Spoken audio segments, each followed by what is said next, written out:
എനിക്കൊന്ന് എല്ലാ മേഖലകളിലും സമാനമായ സംഭവങ്ങൾ നടക്കുന്നുണ്ട്. സ്ത്രീകൾക്കെതിരെയുള്ള അതിക്രമങ്ങളുണ്ട്, ലിംഗപരമായ വിവേചനങ്ങളുണ്ട്. അതൊക്കെ എല്ലാ മേഖലകളിലും ഉണ്ട്. അത് സിനിമയിൽ ഇങ്ങനെയൊരു റിപ്പോർട്ട് വന്നതിന് ശേഷം അത് കൂടുതൽ ജനശ്രദ്ധയിലും മാധ്യമ ശ്രദ്ധയിലും വരുന്നു. അത് തീർച്ചയായിട്ടും അനഭിലഷണീയമായ ഒരുപാട് കാര്യങ്ങൾ സംഭവിക്കുന്നു എന്നുള്ളതിലേക്ക് നമ്മുടെ ശ്രദ്ധ ആകർഷിക്കുന്ന വിഷയങ്ങളാണ്.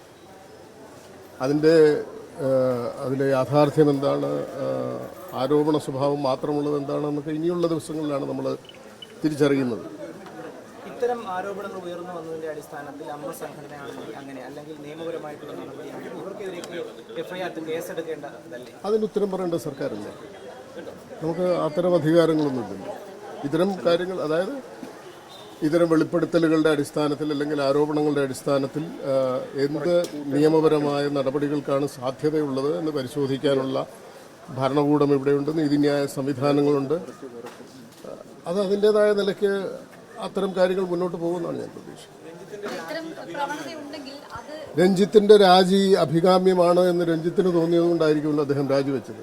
ഒരു സമ്മർദ്ദത്തിന്റെ പുറത്താണ് എന്ന് ഞാൻ കരുതുന്നില്ല. ഒരു ഔചിത്യത്തിന്റെ പേരിൽ തന്നെ ആയിരിക്കാമല്ലോ അദ്ദേഹം രാജിവെച്ചത്. അദ്ദേഹം അതിൽ കടിച്ചു തൂങ്ങാൻ ശ്രമിക്കാത്തിടത്തോളം കാലം അദ്ദേഹം അങ്ങനെ തീരുമാനിച്ചു എന്നുകൂടി വേണം മനസ്സിലാക്കാൻ. സംശയമല്ലുണ്ടോ? ഏത് മേഖലയിലുണ്ടെങ്കിലും മാറണം. സിനിമാ മേഖലയിൽ മാത്രമല്ല, മാധ്യമരംഗത്തടക്കം മറ്റു മേഖലകളിലടക്കം സമൂഹത്തിൻ്റെ നാനാവിധമായ എല്ലാ മേഖലകളിലും സമാനമായ പ്രവണതകളുണ്ടെങ്കിൽ അത് ഒരു ജനാധിപത്യ സമൂഹത്തിൽ അല്ലെങ്കിൽ നമ്മുടെ ഒരു പരിഷ്കൃത സമൂഹത്തിൽ വെച്ച് പൊറുപ്പിക്കാവുന്നതല്ലാതെ മാറണം. റിപ്പോർട്ടിന്മേൽ പല തലത്തിൽ നടപടികളുണ്ടാവണം. അപ്പോൾ അതിന് കോടതിയുടെ പരിഗണനയിലാണ്. കോടതിയുടെ നിർദ്ദേശങ്ങൾക്ക് വേണ്ടി സർക്കാർ ഒരുപക്ഷെ കാത്തു നിൽക്കുകയാണ്. സർക്കാർ നിയമോപദേശങ്ങൾ തേടുന്നുണ്ടാവും. എടുത്തുചാടിയുള്ള നടപടികളല്ല വേണ്ടത്. സമഗ്രമായ പഠനത്തിന് ശേഷം യുക്തമായ നടപടികൾ ബന്ധപ്പെട്ട സംഘടനകൾ, സർക്കാർ, നമ്മുടെ നീതിന്യായ സംവിധാനങ്ങൾ എല്ലാം തന്നെ അതിലേക്ക് അതിനെ ലക്ഷ്യമാക്കി പ്രവർത്തിക്കേണ്ട ബാധ്യതയുണ്ട്. മൊത്തത്തിൽ സിനിമാ മേഖലയെ വലിയ തരത്തിലുള്ള നാണക്കേടിലേക്ക് നയിച്ചില്ല. ഏത് മേഖലയിലാണെങ്കിലും ഇത്തരം ആരോപണങ്ങളും ഇത്തരം വെളിപ്പെടുത്തലുകളും സ്വാഭാവികമായിട്ടും വലിയ അഭിമാനക്ഷതം ഉണ്ടാക്കുന്നതാണ്. നിലവിൽ സിനിമാ മേഖലയിലാണ്. അപ്പോൾ നിലവിൽ ഇപ്പോൾ വരുന്ന ആരോപണം അതല്ലേ ഞാൻ പറഞ്ഞത്. എല്ലാ മേഖലയിലും ഉണ്ട്. പക്ഷേ അല്ല, അതല്ലേ ഞാൻ പറഞ്ഞത്. തീർച്ചയായിട്ടും സിനിമ വലിയ ജനശ്രദ്ധ ആകർഷിക്കുന്ന ഒരു മേഖലയാണ്. ഒരുപക്ഷെ മറ്റു പലതിനെയും അപേക്ഷിച്ച് സിനിമയിൽ പ്രവർത്തിക്കുന്നവർ, സിനിമയിലെ താരങ്ങൾ അല്ലെങ്കിൽ താരപരിവേഷമുള്ള ആളുകൾ, സിനിമാ സംഘടനകളൊക്കെ വലിയ ജനശ്രദ്ധ ആകർഷിക്കുന്ന കേന്ദ്രങ്ങളാണ്. അപ്പോൾ സ്വാഭാവികമായിട്ടും ഇത്തരം ആരോപണങ്ങൾ വലിയ അഭിമാനക്ഷതമുണ്ടാക്കും, വലിയ ബുദ്ധിമുട്ടുകളുണ്ടാക്കും. അതൊക്കെ പുനഃപരിശോധിക്കപ്പെടേണ്ടുന്ന ഒരു സാഹചര്യത്തിലേക്കാണല്ലോ പോകുന്നത്. നിങ്ങൾ അന്വേഷിക്കൂ. നിങ്ങൾക്കല്ലേ അന്വേഷണ സംവിധാനങ്ങളുള്ളത്? ഉണ്ടോ? പറയൂ. നിങ്ങൾക്ക് സംശയം ഉണ്ടെങ്കിൽ പറയൂ. അല്ല, ഞാൻ ആരെയും സംശയിക്കുന്നില്ല. ഇതൊരു ആരെങ്കിലും ഒരു ഗൂഢാലോചന നടത്തിയിട്ട് വന്നൊരു കാര്യമല്ലല്ലോ. ഇതിപ്പോൾ അത്തരം ഗൂഢാലോചനകൾ ഉണ്ടാവാം, അല്ലെങ്കിൽ ഈ അവസരം മുതലെടുക്കുന്ന തരത്തിൽ പരിശ്രമിക്കുന്ന ആളുകളുണ്ടാവാം. പക്ഷേ അടിസ്ഥാനപരമായിട്ട് ഇതൊരു സർക്കാർ നിയോഗിച്ച ഒരു കമ്മീഷൻ അല്ലെങ്കിൽ ഒരു കമ്മിറ്റി നടത്തിയ വെളിപ്പെടുത്തലുകളുടെ അടിസ്ഥാനത്തിലാണല്ലോ പിന്നീടുള്ള ചർച്ചകളും കോലാഹലങ്ങളും ഉണ്ടാകുന്നത്. അതിനെ അങ്ങനെ കണ്ടാൽ മതി. എത്ര ചോദ്യമായി ചോദിക്കുന്നത്? വേറെ ആരെങ്കിലും ചോദിക്കട്ടെ. 5 ചോദ്യമായി. പരാതി ഉണ്ടെങ്കിൽ പരാതി നൽകുകയാണെങ്കിൽ മാത്രം നടപടി എന്ന രീതിയിലാണ് സർക്കാർ മുന്നോട്ട് പോകുന്നത്. അങ്ങനെയല്ലേ സർക്കാരിന് മുന്നോട്ട് പോകാൻ പറ്റുള്ളൂ. നേരത്തെ തന്നെ ഈ നടിമാരുൾപ്പെടെ പറഞ്ഞിട്ടുള്ള കാര്യം പലർക്കും ഇത് പുറത്ത് പറയാൻ സ്വാഭാവികമാണ്. സ്വകാര്യത നഷ്ടമാകുന്നുണ്ട്, നീതി ലഭിക്കാത്ത സാഹചര്യം ഉണ്ട്. അത്തരം സാഹചര്യങ്ങൾ കൊണ്ടാണ് അവര് പുറത്തേക്ക് ഇത് പറയാൻ മടിക്കുന്നത്. അപ്പോൾ നീതി ഉറപ്പാക്കണ്ടേ? ഇത് പരാതി മുന്നോട്ട് നീതി ഉറപ്പാക്കണ്ട എന്നൊരു നിലപാട് ആർക്കെങ്കിലും ഉണ്ടോ? നീതി ഉറപ്പാക്കണ്ട എന്ന് ഏതെങ്കിലും സർക്കാരിനൊരു നിലപാടുണ്ടോ? ഏതെങ്കിലും പ്രസ്ഥാനങ്ങൾക്ക് നിലപാടുണ്ടോ? മാധ്യമങ്ങൾക്കുണ്ടോ? സിനിമയ്ക്കുണ്ടോ? അങ്ങനെ ഒരു നിലപാട് എങ്ങനെയാണ് ഒരു പരിഷ്കൃത സമൂഹത്തിൽ, ഒരു ജനാധിപത്യ സമൂഹത്തിൽ ആർക്കാണ് അങ്ങനെ ഒരു നിലപാടിൽ ഉറച്ചു നിൽക്കാനും അത് നടപ്പിലാക്കാനും പറ്റുക? അങ്ങനെ പറ്റില്ലല്ലോ.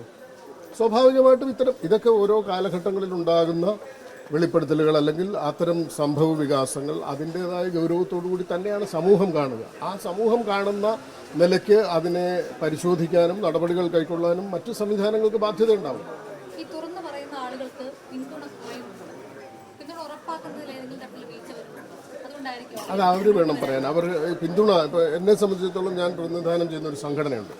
ആ സംഘടനയുടെ ശ്രദ്ധയിൽപ്പെടുന്ന എല്ലാ പരാതികളും അതിൻ്റെ യുക്തമായ രീതിയിൽ പരിഗണിക്കാറും പരിഹരിക്കാൻ ശ്രമിക്കാറുമുണ്ട്.